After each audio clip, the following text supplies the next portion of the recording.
Hello friends नमस्ते मु संजू आपन स्वागत करछि आ गोटे फ्रेश मिनी ब्लॉग को आज संध्यार आरंभ करछि मिनी ब्लॉग टी आमे बाहर शिव मंदिर जीवा पई देखुना आम सांगरे मध्य आउ जने पुत्रा पुत्राबू नाती मध्य चलचंदी जाई पहुंची गलु पाखरे थिबा शिव मंदिर रे। आज शिव मंदिर रे हमर तृतीय नंबर देढ़सुरंकर बड़ पुओ बड़ बहु रखिचंदी रुद्राभिषेक। आमे गलाळू सब पूजा विधि सरी जाइथिला खाली हुमटी थिला। हुम सरला परे बेढ़ा बुली जहा मंदिर रे दबा कथा नेकी देई देले तापर चलिलु भोजी खाई।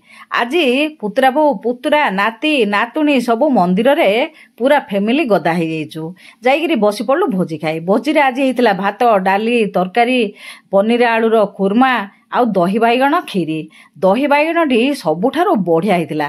दही बैगण पूरा हापुरी नेली तापर खीरी टिके खाइदे बाहरी पड़ली घर को आसीबा पई। आशा करछि आजिर वीडियो टी भल लागिले चैनल को सब्सक्राइब करिए बोली हैला।